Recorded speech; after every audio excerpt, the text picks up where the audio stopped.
श्रीमद् भगवद गीता अध्याय 4 दिव्य ज्ञान। श्री भगवानुवाच इमं विवस्वते योगम प्रोक्तवानम व्ययम विवस्वान मनवे प्राह मनुरिक्ष्वाक्वे ब्रवीता। भगवान श्री कृष्ण ने कहा, मैंने इस अमर योग विद्या का उपदेश सूर्यदेव विवस्वान को दिया और विवस्वान ने मनुष्यों के पिता मनु को उपदेश दिया और मनु ने इसका उपदेश ईक्ष्वाकु को दिया। यच्च सुरेश सविता सकल ग्रहाणाम राजा समस्तु सूर्मिषि तेजा यस्याज्ञा भ्रमति संभ्रमत काल चक्रो गोविंद मादि पुरुषम तमह भजामि। ब्रह्मा जी ने कहा, मैं उन श्री भगवान गोविंद की पूजा करता हूँ जो आदि पुरुष हैं और जिनके आदेश से समस्त लोगों का राज्य सूर्य प्रभुत शक्ति तथा उष्मा धारण करता है। ये सूर्य भगवान के नेत्र तुल्य है और ये उनकी आज्ञा अनुसार अपनी कक्षा को तय करता है।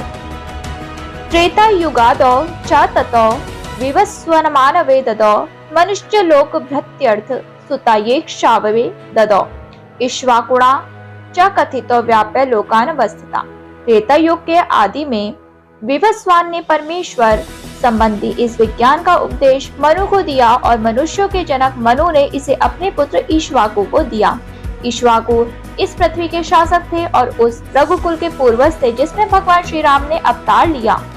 इससे प्रमाणित होता है कि मानव समाज में महाराज ईक्ष्वाकु के काल से ही भगवद गीता विद्यमान थी। एवं परंपरा प्राप्तमिम राजर्षियो विदु सकाले नेह महता योगो नृष्ट परंतपा। इस प्रकार ये परम विज्ञान गुरु परंपरा द्वारा प्राप्त किया गया और राजर्षियों ने इसी विधि से इसे समझा, किंतु कालक्रम में यह परंपरा छिन्न हो गई, अतः ये विज्ञान यथारूप में लुप्त हो गया लगता है। स एवायम मया तेघम योग्य प्रोक्त पुरातना भक्तो असि में सखा चेती रहस्यम होत दुम्मतमा। आज मेरे द्वारा ये प्राचीन योग्य यानी परमेश्वर के साथ अपने संबंध का विज्ञान तुमसे कहा जा रहा है, क्योंकि तुम मेरे भक्त तथा मित्र हो, अतः तुम इस विज्ञान के दिव्य रहस्य को समझ सकते हो। अर्जुन उवाच अपरम भक्तो जन्म परम जन्म विवस्वता कथमेत ऋज्जानियाम त्वमादो प्रवक्त बनीति। अर्जुन ने कहा, सूर्यदेव विवस्वान आपसे पहले हो चुके हैं, तो फिर मैं कैसे समझूं कि प्रारंभ में भी आपने उन्हें इस विद्या का उपदेश दिया था। श्री भगवानुवाच बहुनि में व्यतीतानि जन्मानि तव जार्तुना तान्येहं वेद सर्वाणि न त्वं वेद परंतपा। श्री भगवान ने कहा, तुम्हारे तथा मेरे अनेकानेक जन्म हो चुके हैं, मुझे तो उन सबका स्मरण है, किंतु हे परंतप तुम्हें उनका स्मरण नहीं रह सकता है। अजो अपि सन्नव्ययात्मा भूतान मीरश्रो सना प्रकृतिम स्वामधिष्ठाय संभाव समयाय। यद्यपि मैं अजन्मा तथा अविनाशी हूँ और यद्यपि मैं समस्त जीवों का स्वामी हूँ, तो भी प्रत्येक युग में मैं अपने आदि दिव्य रूप में प्रकट होता हूँ। यदा यदा ही धर्मस्य ग्लानिर्भवति भारत अभ्युत्थान वर्धमस्य तदात्मान रजाम्यहम्। हे भरतवंशी, जब भी और जहाँ भी धर्म का पतन होता है और अधर्म की प्रधानता होने लगती है, तब मैं अवतार लेता हूँ। परित्राणाय साधूनां विनाशाय च दुष्कृतां धर्म संस्थापनार्थाय संभवानि युगे युगे। भक्तों का उद्धार करने, दुष्टों का विनाश करने तथा धर्म की फिर से स्थापना करने के लिए मैं हर युग में प्रकट होता हूँ। जन्म कर्म च मे दिव्येयं यो वेत्ति तत्वत् त्यक्त्वा देहं पुनर्जन्म नौति मामेति सुअर्जुना। हे अर्जुन, जो मेरे आविर्भाव तथा कर्मों की दिव्य प्रकृति को जानता है, वो इस शरीर को छोड़ने पर इस भौतिक संसार में पुनर्जन्म नहीं लेता, अपितु मेरे सनातन धाम को प्राप्त होता है।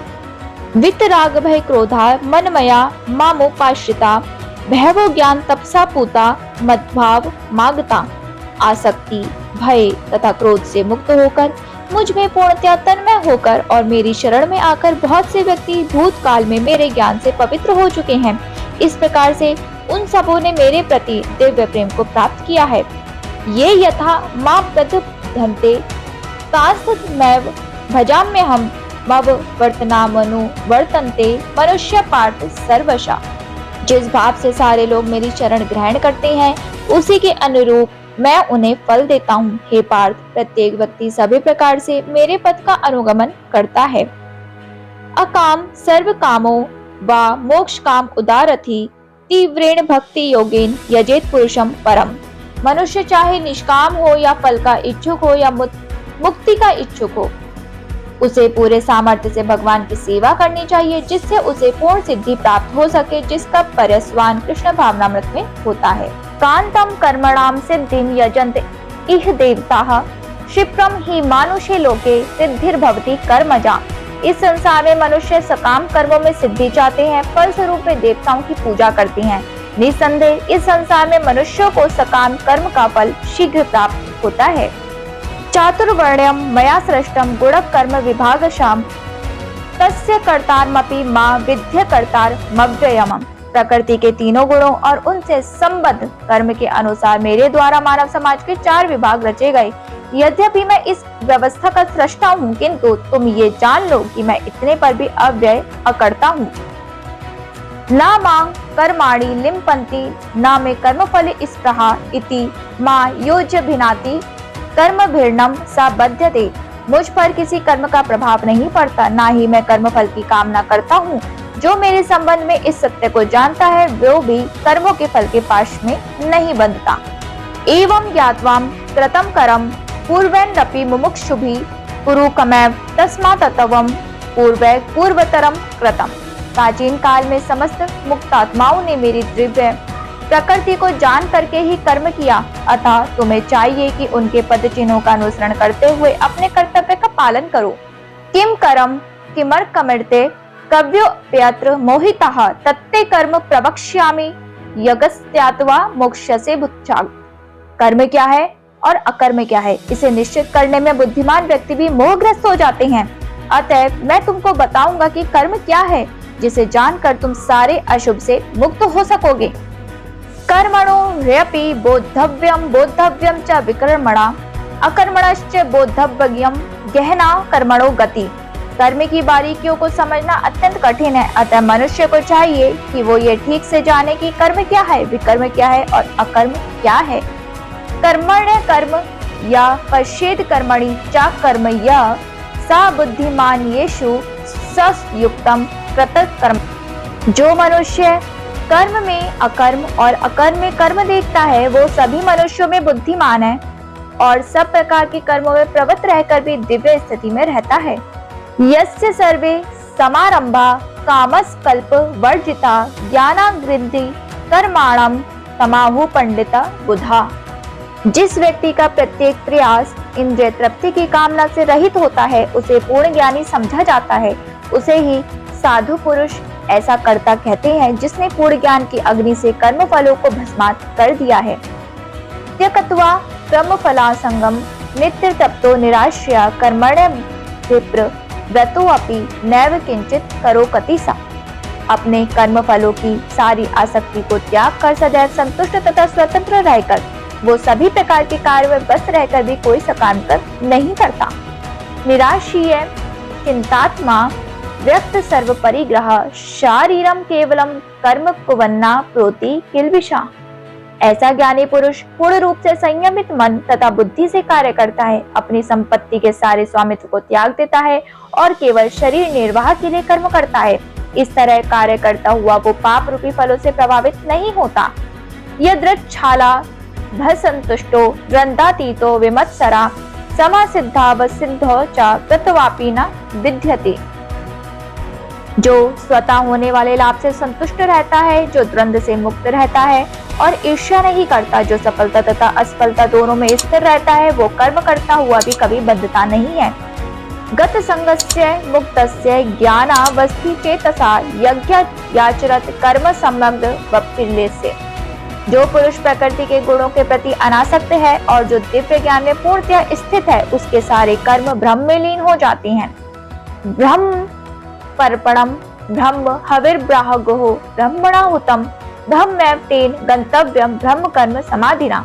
जो व्यक्ति कृष्ण भावनामृत में पूर्णतः लीन रहता है, उसे अपने आध्यात्मिक कर्मों के योगदान के कारण अवश्य ही भगवत धाम की प्राप्ति होती है, क्योंकि उसमें हवन आध्यात्मिक होता है और हवि भी आध्यात्मिक होती है। दैव में वा परे यज्ञम योगिन पर्युपासते ब्रह्मा गणवा परे यज्ञम ज्ञाने नैव पजुहति। कुछ योगी विभिन्न प्रकार के यज्ञों द्वारा देवताओं की भली भांति पूजा करते हैं और कुछ पर ब्रह्म रूपी अग्नि में आहुति डालते हैं। श्रोत्रादिनी निन्द्रियाण्यन्ये संयामो गुणेषु जुहति शब्ददानी विषयान्य इंद्रियाग्निषु जुहति।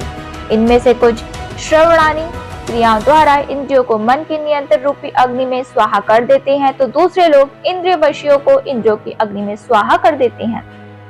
सर्वाणी निंद्रिय कर्माणि प्राण कर्माणि चापरे आत्म संयोग्य गांग्रो जुहति ज्ञान दीपते। दूसरे जो मन तथा इंद्रियों को वश में करके आत्म साक्षात्कार करना चाहते हैं, संपूर्ण इंद्रियों तथा प्राण वायु के कार्यों को संयमित मन रूपी अग्नि में आहुति कर देते हैं। द्रव्य यज्ञ स्थिप्यो यज्ञ योग्य यज्ञ स्थिता परे स्वाध्याय यज्ञानियाश्च यस्य संशित व्रता। कठोर व्रत अंगीकार करके कुछ लोग अपनी संपत्ति का त्याग करके, कुछ कठिन तपस्या द्वारा, कुछ अष्टांग योग पद्धति के अभ्यास द्वारा अथवा दिव्य ज्ञान में उन्नति करने के लिए वेदों के अध्ययन द्वारा प्रबुद्ध बनते हैं। अपाने जुहति प्राणम प्राणे अपानम तथा परे प्राणापान गति रुद्ध प्राणायाम परायणा अपरे नियताहारा प्राणेषु जुहति। अन्य लोग भी हैं जो समाधि में रहने के लिए श्वास को रोके रहते हैं। वे अपान में प्राण को और प्राण में अपान को रोकने का अभ्यास करते हैं और अंत में प्राण अपान को रोककर समाधि में रहते हैं। अन्य योगी कम भोजन करके प्राण में ही आहुति देते हैं। सर्वे पेयते यज्ञ विदो यज्ञ क्षपित कलमशा यज्ञ शिष्टामृत भुजो यान्ति ब्रह्म सनातना। ये सभी यज्ञ करने वाले यज्ञों का अर्थ जानने के कारण पाप कर्मों से मुक्त हो जाते हैं और यज्ञों के फल रूपी अमृत को चखकर परम दिव्य आकाश की ओर बढ़ते जाते हैं। नायम लोको अस्त्य सत्य यज्ञ से कुंतो अयम कुरुसुत्तम। हे कुरुश्रेष्ठ, जब यज्ञ के बिना मनुष्य इस लोक में या इस जीवन में ही सुखपूर्वक नहीं रह सकता तो फिर अगले जन्म में कैसे रह पाएगा। एवं बहुविधा यज्ञ वितता ब्रह्मणो मुखे कर्म जान विद्धि तानस मारनेव ज्ञात्वा विमोक्ष्यसे। ये विभिन्न प्रकार के यज्ञ वेद सम्मत हैं और ये सभी विभिन्न प्रकार के कर्मों से उत्पन्न हैं। इन्हें इस रूप में जाने पर तुम मुक्त हो जाओगे। श्रियांद द्रव्य मया यज्ञ ज्ञान यज्ञ परंतपा सर्वम कम्मालिकम पार्थ ज्ञाने परिसमाप्यते। हे परम तप, द्रव्य यज्ञ से ज्ञान यज्ञ श्रेष्ठ है। हे पार्थ, अंत तो कुवात्वा सारे कर्म यज्ञों का अवसान दिव्य ज्ञान में होता है। त्वदिन्दिदि परिपातेन परिप्रक्षेन सेवया उपदेश दियन्ति ते ज्ञानम ज्ञानिन स्फुटदर्शिना। तुम गुरु के पास जाकर सत्य को जानने का प्रयास करो, उनसे विनीत होकर जिज्ञासा करो और उनकी सेवा करो। स्वरूप प्रसिद्ध व्यक्ति तुम्हें ज्ञान प्रदान कर सकते हैं क्योंकि उन्होंने सत्य का दर्शन किया है। यज्ञ ज्ञात्वा न पुनर्मोहमेव यास्यसि पांडव येन भूतान्ये शेणानि रक्ष्य स्तमन्यथो मयि। सर्वरूप प्रसिद्ध व्यक्ति से वास्तविक ज्ञान प्राप्त कर चुकने पर तुम पुनः कभी ऐसे मोह को प्राप्त नहीं होगे, क्योंकि इस ज्ञान के द्वारा तुम देख सकोगे कि सभी जीव परमात्मा के अंश स्वरूप हैं, अर्थात वो सब मेरे हैं। अपि चेदसि पापे भयम सर्वे भयम पापकृतम सर्वम ज्ञान पल्लम नैव वर्जिरम संतरश्यसि।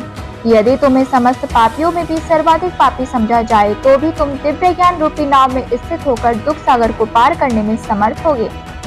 यथाधांसि समिध्वा गिनर्भस्मात् सकुरुते अर्जुना ज्ञानाग्नि सर्वकर्माणि भस्मात् कुरुते यथा। जैसे प्रज्वलित अग्नि ईंधन को भस्म कर देती है, उसी तरह हे अर्जुन, ज्ञान रूपी अग्नि भौतिक कर्मों के समस्त फलों को जला डालती है। न ही ज्ञानेन सदृशम पवित्रमिह विद्यते तत्स्वव्यम योग संसिद्धम कालिनतामानि विन्दति। इस संसार में दिव्य ज्ञान के समान कुछ भी उद्धार तथा शुद्ध नहीं है। ऐसा ज्ञान समस्त योग का परिपक्व फल है। जो व्यक्ति भक्ति में सिद्ध हो जाता है वो यथा समय अपने अंतर में इस ज्ञान का आस्वादन करता है। श्रद्धा वालंबते ज्ञानम तत्परा संयेतेन्द्रिय ज्ञानम लब्धवा पराम शांति मच्चिरेणादि गच्छति। जो श्रद्धालु दिव्य ज्ञान में समर्पित है और जिसने इंद्रियों को वश में कर लिया है वो इस ज्ञान को प्राप्त करने का अधिकारी है और इसे प्राप्त करते ही वो तुरंत आध्यात्मिक शांति को प्राप्त होता है। अगस्त्यात् श्रद्धानश्च संशयात्मा विनश्यति नायम लोकोऽस्ति न परो न सुखम संशयात्मना। किंतु जो अज्ञानी तथा श्रद्धा विहीन व्यक्ति शास्त्रों में संदेह करते हैं वो भगवत ना भाव मत नहीं प्राप्त करते, अपितु नीचे गिर जाते हैं। संशयात्मा के लिए ना तो इस लोक में ना ही परलोक में कोई सुख है। योग संन्य सत्कर्माणम ज्ञान सच्चिन संयशम आत्मवंतम न कर्माणि निबृधन्ति धनंजय। जो व्यक्ति अपने कर्म फलों का परित्याग करते हुए भक्ति करता है और जिसके संशय दिव्य ज्ञान द्वारा विनष्ट हो चुके होते हैं वही वास्तव में आत्मपरायण है। हे धनंजय, वो कर्मों के बंधन से नहीं बंधता।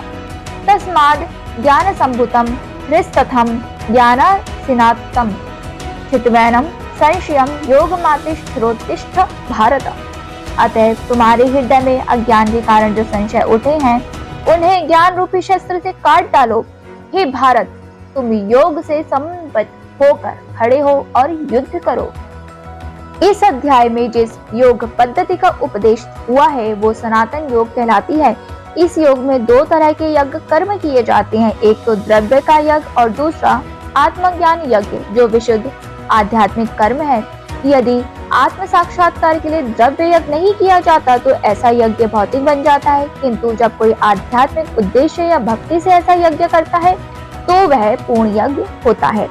आध्यात्मिक क्रियाएं भी दो प्रकार की होती हैं, आत्मबोध यानी कि अपने स्वरूप को समझना तथा श्री भगवान विश्व सत्य जो भगवत गीता के मार्ग का पालन करता है वो ज्ञान की इन दोनों श्रेणियों को समझ सकता है। उसके लिए भगवान के अंश स्वरूप आत्मज्ञान को प्राप्त करने में कोई कठिनाई नहीं होती है। ऐसा ज्ञान लाभप्रद है क्योंकि ऐसा व्यक्ति भगवान के दिव्य कार्यकलापों को समझ सकता है। इस अध्याय के प्रारंभ में स्वयं भगवान ने अपने दिव्य कार्यकलापों का वर्णन किया है। जो व्यक्ति गीता के उपदेशों को नहीं समझता वो श्रद्धा विहीन है और जो भगवान द्वारा उपदेश देने पर भी भगवान के सच्चिदानंद स्वरूप को नहीं समझ पाता तो ये समझना चाहिए कि वो निपट मूर्ख है। कृष्ण भावनामृत के सिद्धांतों को स्वीकार करके अज्ञान को क्रमशः दूर किया जा सकता है। ये कृष्ण भावनामृत विविध देव यज्ञ, ब्रह्म यज्ञ, गृहस्थ यज्ञ, इंद्रिय संयम यज्ञ, योग साधना यज्ञ, ब्रह्मचर्य यज्ञ, तपस्या यज्ञ, द्रव्य यज्ञ, स्वाध्याय यज्ञ तथा वर्णाधर श्रम यज्ञ में भाग लेकर जागृत किया जा सकता है।